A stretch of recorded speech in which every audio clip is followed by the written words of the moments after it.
we're going to be looking at First Peter. We're still in chapter 2. What I plan to do today by the power of the Holy Spirit is to go verses 9 through 11. So we'll start in verse 9 and hopefully progress through verse 11.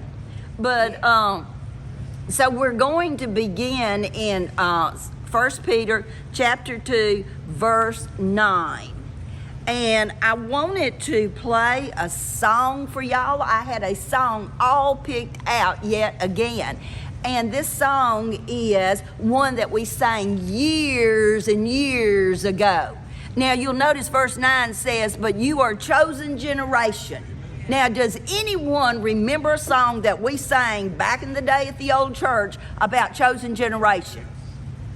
Anybody? Anybody? Huh? Yeah. Yeah, that's it, Johnny. We're part of it. Okay. I see Miss Lester was really digging deep there. And so I'll help you. Hold up on that, girl. You don't have to do that. So we're going to listen to, the name of the song was Chosen Generation. Now, used to when we sang it, Brother Mark, you weren't there, and Lori, but we sang it fast too, okay? I mean, we were at super speed a lot of the time.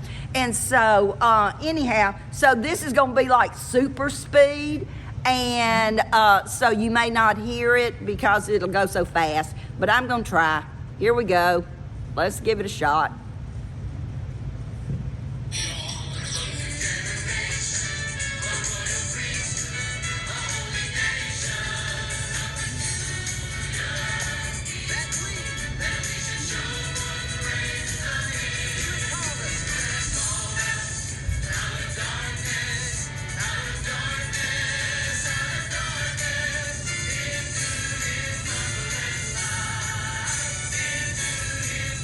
Now listen to this again. Called us out of darkness.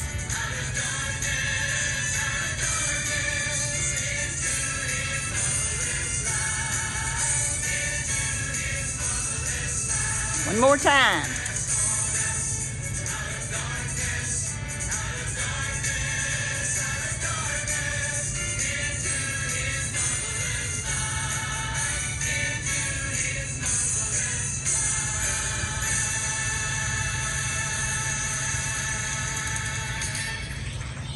Well, it was a good song. It was a good song.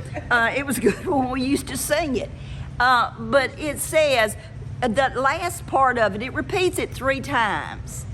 He has called us out of darkness, out of darkness, out of darkness. He has called us out of darkness into his marvelous light.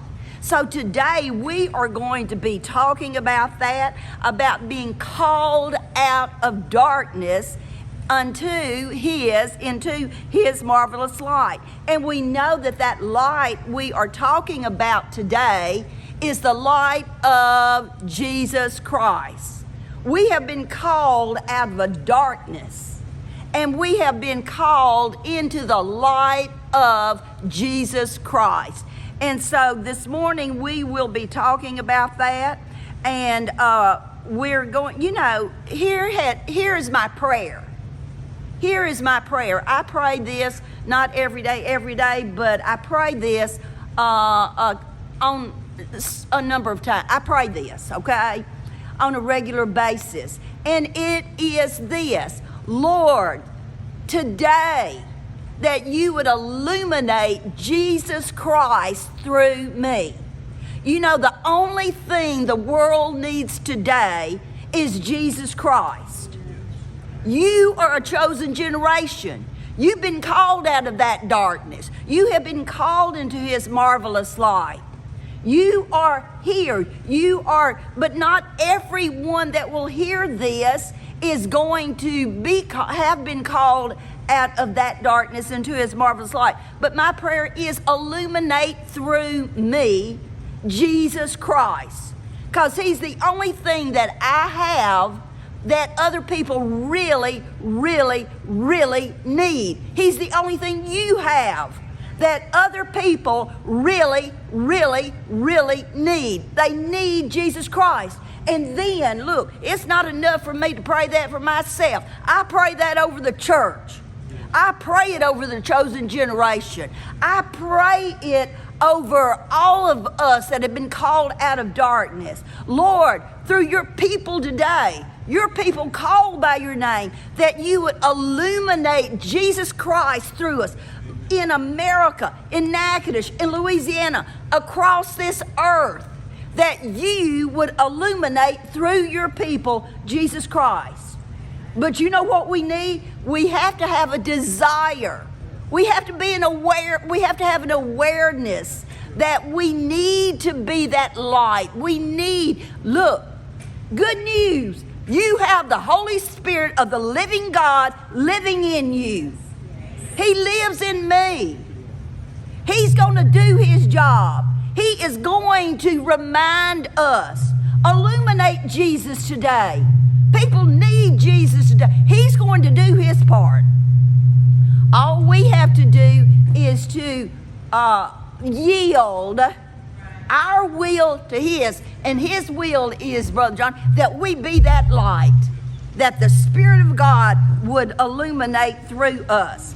Now, I want to go to Matthew chapter 4. Matthew chapter 4. Matthew 22. But I want to talk about Matthew chapter 4, verse 16 before I go to that other one. Matthew chapter 4 says this. It's perfect. The people which sat in darkness. Do you know what it means they sat in darkness? It means they had a settled acceptance. They had a settled acceptance. I live in darkness. Oh, wow. This is the norm. The people I see around me are living in darkness. This is the way it is. We live in darkness. We live in darkness. I'm talking about the people around, not us, not the chosen generation. The people around us say, I live in darkness. I have always lived in darkness. I will always live in darkness. There will never be another way. But look what it says. The people which sat in darkness, settled acceptance of this darkness, saw a great light. And who's that great light? Jesus. That great light is Jesus. This is Matthew chapter 4:16. Matthew 4:16. It is Jesus.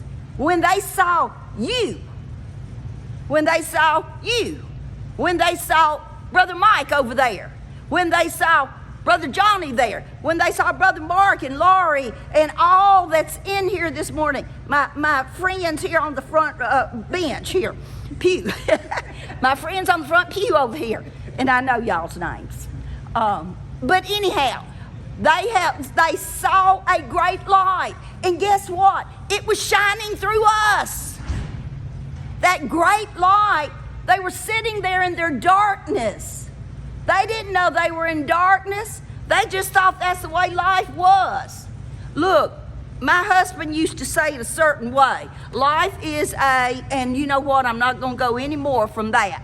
But it was, but you know what? If that's your mindset, if that's your thinking, then chances are you are sitting in darkness.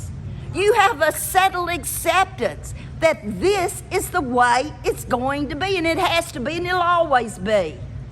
No, it is not. And it says, "I saw a great light," and of course that's Jesus. To them which sat in the region and the shadow of death. That's talking about spiritual death, because if you sit in darkness, you're in spiritual death. You're on that place of spiritual death. Do you know that spiritual darkness leads to spiritual death? You can't stay in spiritual darkness without going to spiritual death as well. It's coming. There's going to come a day when you're going to take that last breath, and when you do, you better know that you are not living in darkness. You need to know where you're headed. It says it leads to spiritual death. Now it says, them which sat in the region and shadow of death. Look what it says next. Light. Light has sprung up. Look, there was a time in your life you were in darkness. You were in spiritual darkness. You were sitting in darkness thinking this is the way it has to be. It's always been this way. It's going to always be this way. Now, I understand some of you got saved when you were born. I understand that.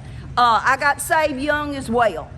But you say this is the way it's always going to be. And then all of a sudden, light just springs up. And have you ever seen bugs at night? I got a light outside my house my neighbor put up for me.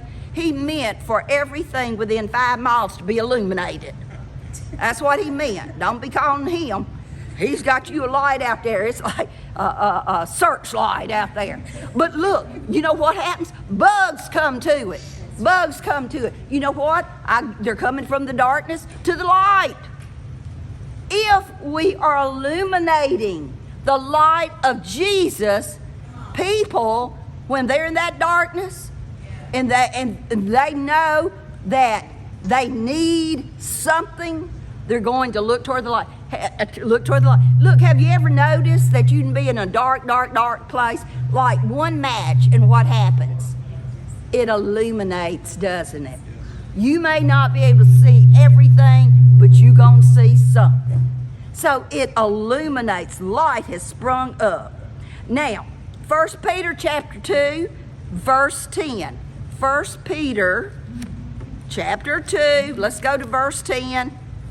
Now, I know I hadn't read verse 9. Don't worry. We're going to go back. Verse 10, it says, which in time past, that's talking about those that sat in spiritual darkness, which in time past were not a people. We were without God. But we are now people of God. We a chosen generation. Yes. We're going to be talking about chosen generation today. It says, in time past, we were a people. Now, we were without God. But now, thank God for now. Today, I am part of a chosen generation. We are now people of God. We had not obtained any mercy when we were sitting in darkness, when we were just settled in that darkness.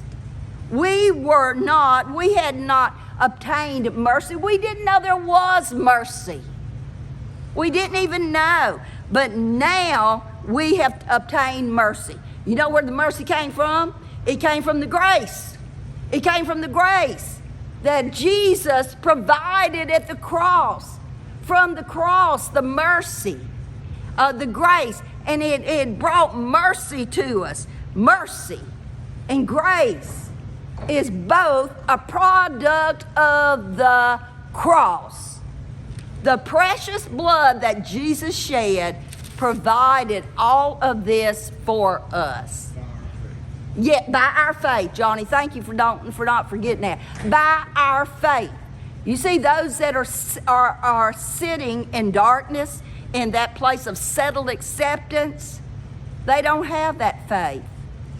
They don't have faith. We have faith. I do not have to stay in darkness. You know, in Christmas, I was in darkness. And you say, well, you're a Christian. I know. I'm a Christian. I was a Christian that God got crossways with. You know what? I used to wonder about people that say, oh, and God just did this, and I was mad at him and all this. I thought, you crazy thing, why would you be mad at God? And then, you know what? There I was at Christmas. And I got fraught with God. Tell me, what you gonna do? You get fraught with God. And what I said was, and I'm being totally honest with you this morning, but I am anyhow. But what I said, God, you could have stopped it. You could have stopped it. Why didn't you stop it? I've planned for months for my family finally to be together again. We're going to play pretty. We gonna love one another. We gonna get along. Yeah, all these things. Jeff's coming home. He's come to know you. He wants to reunite with his brother and sister. He wants to reunite with the family. God, why didn't you stop it? What's going to happen to him? He's going to lose his faith because you didn't do it. Y'all laughing at me.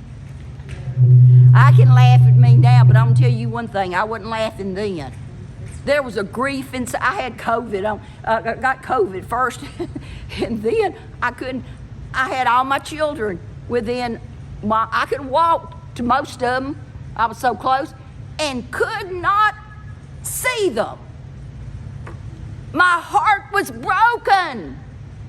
I got crossways of God. Was there darkness? You bet. But I'm going to tell you one thing. That darkness may have been for that moment, but I was not sitting in darkness. I got good news for you, church. I hadn't even planned to say all this. I got good news for you this morning.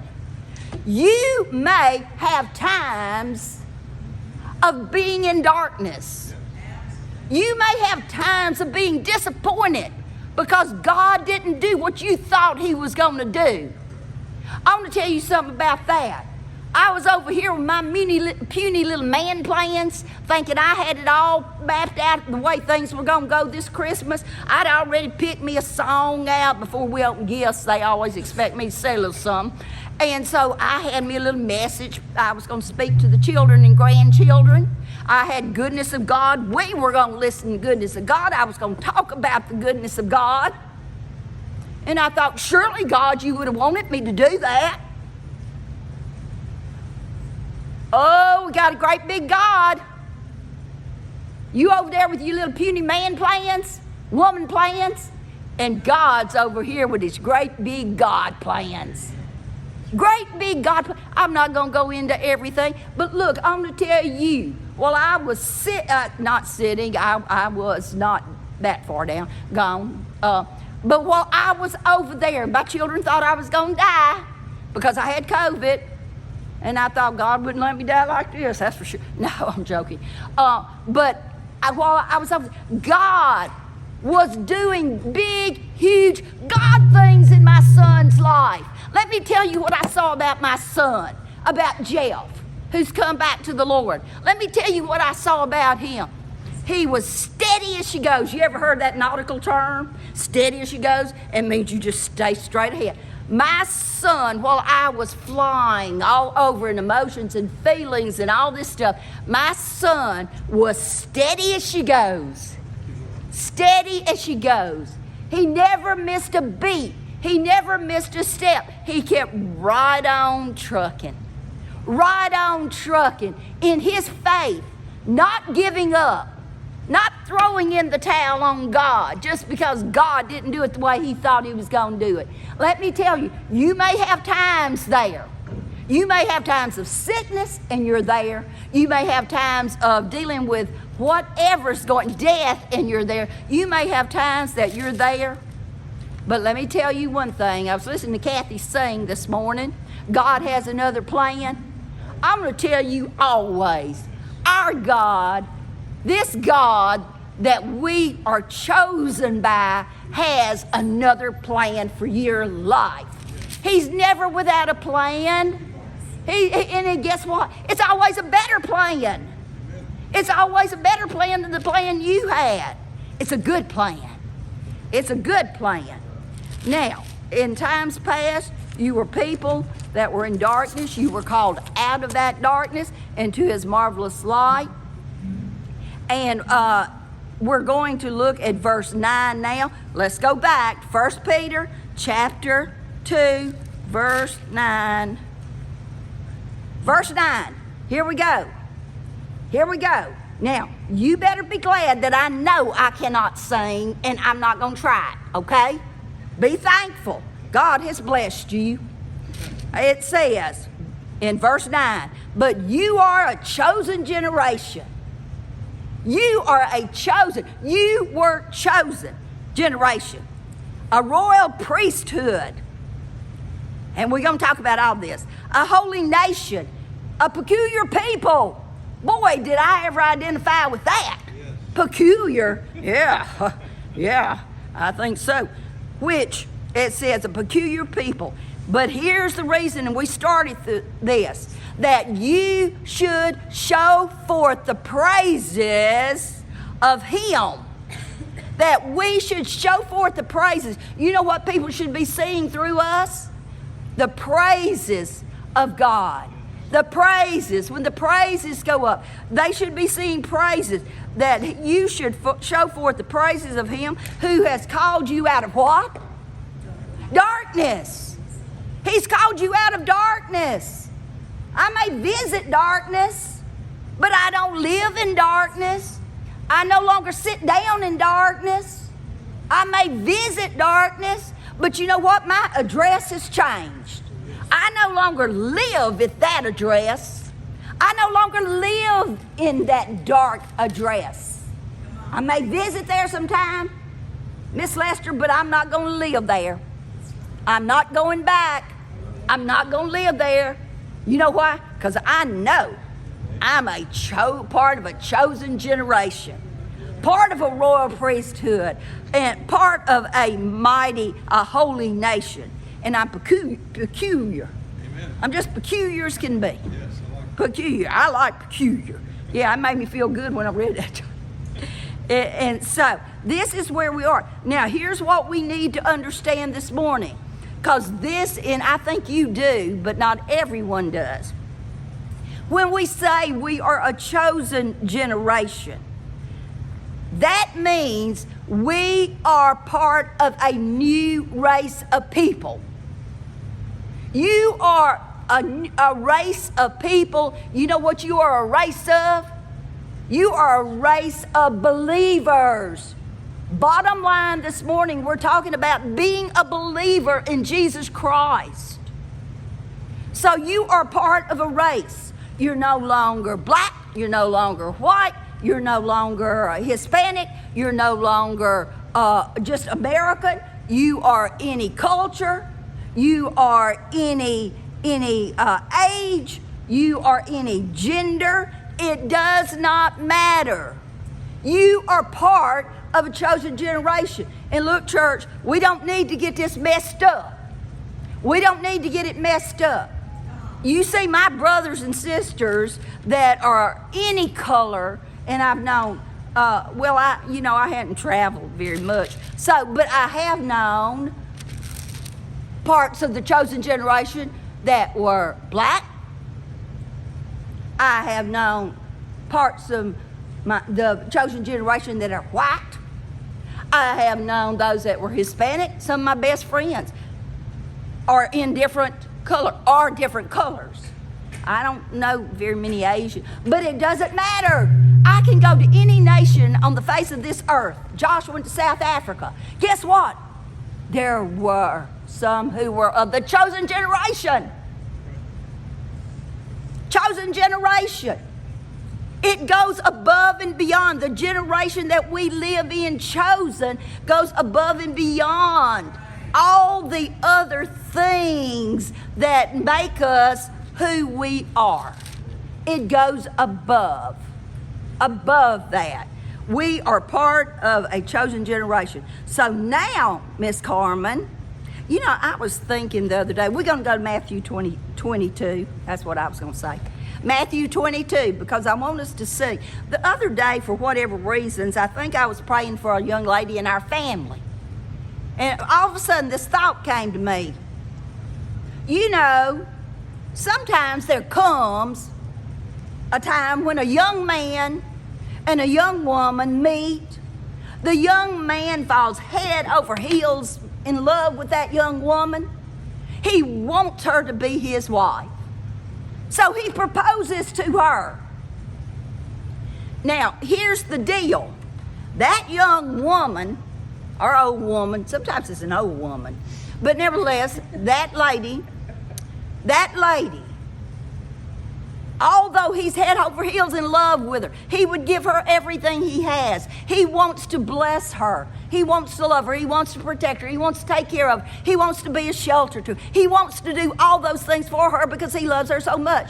But that person, that woman, can accept or reject that proposal.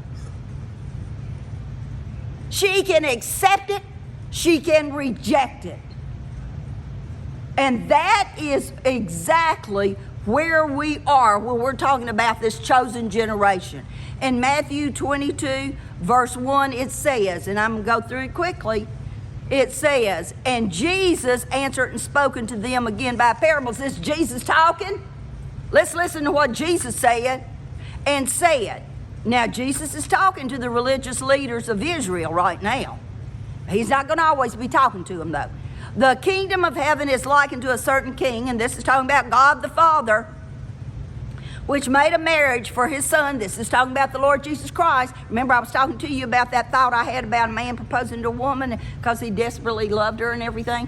Okay, here we are. That's the reason I'm reading this. And he sent forth his servants, this was the prophets, to call Israel. He was calling Israel who were bidden to the wedding. He wanted Israel to come to his son. He wanted them to be married to his son. And it says to the wedding, and they would not come. Now, like I told you about that woman, that young woman, old woman, they have the freedom to choose or reject. Choose or reject. And it says, again, he sent forth other servants, and this could have been the disciples or the early church, saying, tell them which are bidden, once again, of reaching out to Israel, to the religious leaders of that time. I mean, here we are. We're in the last stages of the game here, people, before Jesus goes to the cross. Behold, I have prepared my dinner. My oxen and my fatling are killed, and all things are ready. Come to the marriage. Come into this marriage. Come into this marriage. Respect. This is an invitation. But look at verse 5, if you will.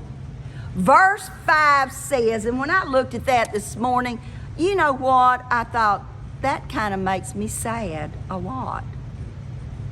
It says, but they, look what they did. This is what the religious leaders did. This is what Israel did as a nation. I'm talking about as this is what they did. It says this, they made light of it. This was their response.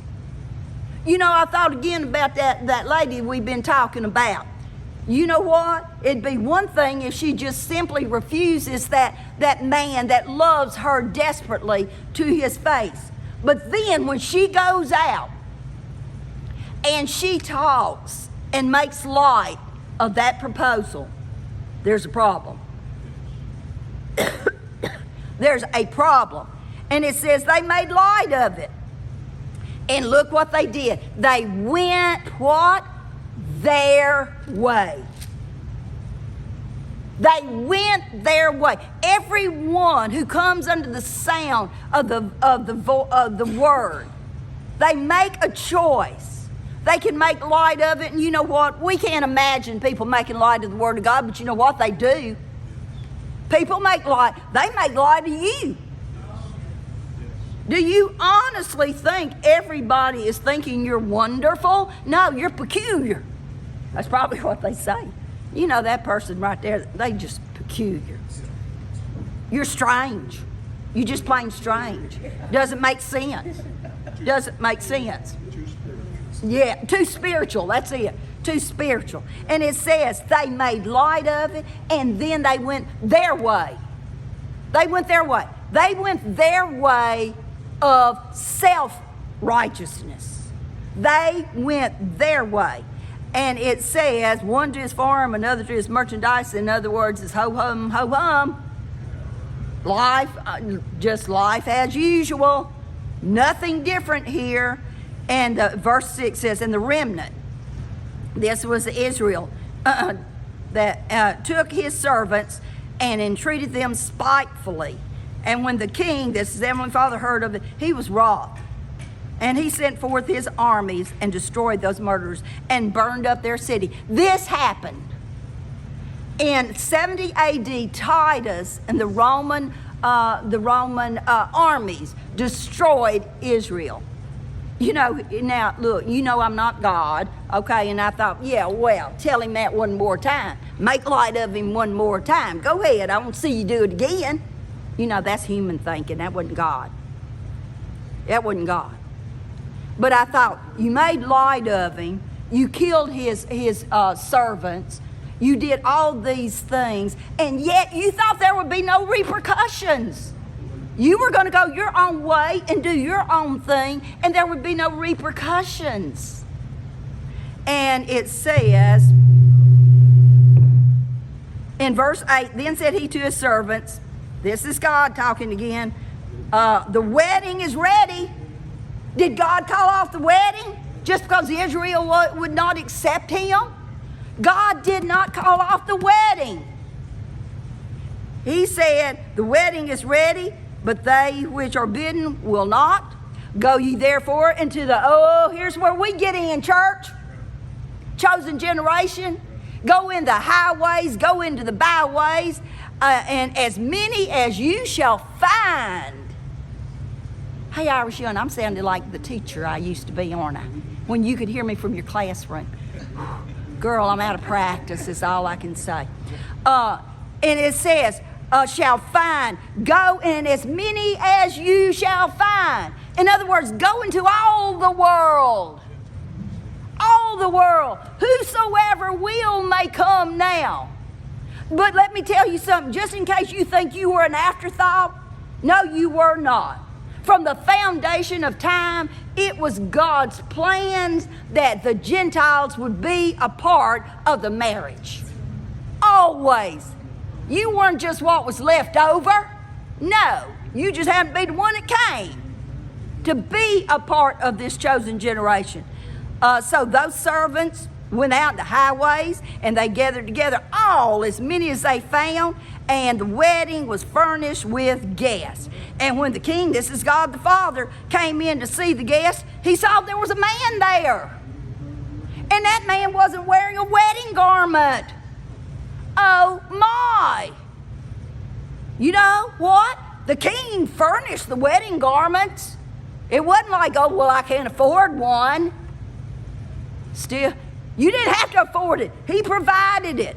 And said unto him, friend, this is God talking. He said, how did you think you could come hither not having a wedding garment? And he was speechless. You see what this man was doing, what this man thought he was going to do. He was going to come in his way. He was going to wear what he wanted to wear. He was going to do what he wanted to do because he was righteous. The only problem with it, he was self-righteous. Brother Mark, he was self-righteous. His righteousness was all about him. It wasn't about, you know what righteousness means? N-E-S-S means the condition of being, and don't say any different if I'm wrong, Iris. The condition of being. The condition of being what? Righteous according to God. That's righteousness. This person was righteous according to themselves. There's going to be a lot of people, I think, that are going to be disappointed that they didn't make heaven. They don't understand why they didn't make heaven. There they were, all clothed and in their right mind, they thought. The only problem with that was it was not God's way, it was their way. They went their way. They went their way. So it was self-righteous. Now look what the Lord does. Look what God says. This is the scary part for people that think that they're good and that good is good enough. Then said the king, God the Father to the angels in this case, bind him head and foot and take him away and cast him into outer darkness. There shall be weeping and gnashing of teeth. Right according to ourselves is not what is right. If it doesn't agree with God, it is wrong. It won't make heaven. You know, I'm not going to go there. And many, it says, are called, but few are chosen. Many, all are called.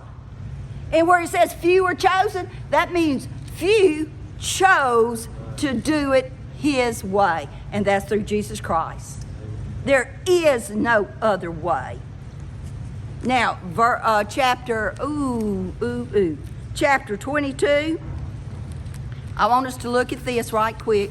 Chapter 22, I think. No, chapter 19, I'm sorry. 7 through 9. We're going to get this real quick. Verse 7. This is Revelation 19, 7. Let us be glad and rejoice. All of you chosen generation here, we need to be glad and rejoice. Glad and rejoice. It says, let us be glad and rejoice and give honor to Him. This is God who made all this possible. For the marriage of the Lamb is come. You going to a marriage ceremony someday. When you get into heaven, you going to a marriage ceremony. Guess who the bride is? We are. The only people that's going to be there are those that are part of this chosen generation, because they chose to do it God's way, and that's Jesus. It says, for the marriage of the Lamb is come, His wife has made herself ready. That's us. And to her was granted that she should be arrayed. And look what we're going to be wearing. We're not going to be wearing this thing I've had 30 years here. We're going to be arrayed in fine linen, clean and white. For the fine linen is the righteousness of the saints. The condition of being right of the saints according to God. Verse 9. And He said unto me, right, blessed are they which are called into the marriage supper of the Lamb. Blessed are those that are called into the marriage supper of the Lamb. Now, let's go over to Revelation. No, I'm going to kind of skip that. Okay, we are a chosen generation. Now, we're a royal priesthood. The reason we are a royal priesthood, and I'm just going to read this, and from Jesus Christ, who is the faithful witness and the first begotten of the dead and the prince of the kings of the earth, unto Him who loved us and washed us from our sins with His own blood. And look what He made us. Kings and priests unto God and His Father. He made us that. I don't call myself that. He called me that. He made us that way. We've come into a royal family. You know what? The reason you're a king or priest is because you're part of a royal family. You're part of the chosen generation. You're a part of a royal family. Not anything you did except believe and come on Jesus and come God's way. And you are a part of a royal priesthood. Now, the next one is a holy nation. I like this. Holy, set apart to the worship of God. We are set apart to the worship of God. What is our thing? And to the praises of Him that has called us out of darkness. He has set us apart to the worship of God. We are a people. Hey, listen to this. We all have the same nature. And you look at one another and say, I don't have their nature. I don't have their nature either. Some of them we look at and say, yeah, they got a sweet nature. And then there's me over here. Sweet nature. Look, we all have the same nature as a part of this holy nation. We all have the same nature. You know why? Because every one of us have the nature of Jesus Christ. Same nature. The nature that rests in you, rests in me, rests in everyone that's in this chosen generation. We all have the same nature. Someday, it's going to honestly just be just that way. We're going to be, I know we're coming back to rule and reign on this earth, and Jesus is going to be the ruler of this earth. Same nature. Can you imagine in the United States of America if everybody had the same nature, and that nature was the nature of Jesus Christ? Yes. Can you imagine what it'd be like? Whoa. Whoa. Wow. Same nature. And that nature is we set apart to the worship of God, because that's what we're going to do. Worship God. And it says, I already talked to you about being a peculiar person. A peculiar person means that you are a unique possession of God. If you were the only one, even if there's a bunch of us, you are unique. God designed you one way, His way, for His purpose. You know, I have to remember this at times. I'm going to be very honest once again. I have to remember this sometimes. I'm not Roger. I'm not going to teach like Roger. I'm not Brother Mark. I'm not going to teach like Brother Mark. He's nice. No. You are nice, Brother Mark. But oh, there comes Sister Francis. I got to quit. I'm not going to teach like Sister Francis. You know why? Because I'm a unique possession. He didn't make me to be like her. I tried. Oh, man, have I tried to be like her. I tried to get my hair like her and everything, you know. I tried to be taller, so forth and so on. Oh, but you know what? God likes me the way I am. As long as I'm loving Him and obedient to Him and believing in Jesus, all of you, He loves you the way He made you. Peculiar person. He loves you just that way. 23, and I'm just about through, Sister Francis. The same day came to him the Sadducees, which said there was no oh no, y'all won't let me teach in a wrong place. Okay, dearly beloved, beseech you as pilgrims and strangers, abstain from fleshly lusts which war against the soul. Have your conversation, your lifestyle honest, that whereas they speak against you as evildoers, by your good works, as enabled and empowered by the Holy Spirit, they shall behold, glorify God in the day of visitation. So when they see that great light, they're going to remember your good works. And I know it's not all about good works, but you know, unless the Spirit of God moves through me, good works are not going to flow. Good works won't flow. So we as a people, as a chosen nation, a royal priesthood, what was the other one? Holy nation, a peculiar people, show that we should show forth the praises of Him who has called us out of darkness. Thank you so much for listening to me today and for being nice about it too. I tell y'all, part of the chosen generation. Thank you, and we're going to go ahead. Thank you.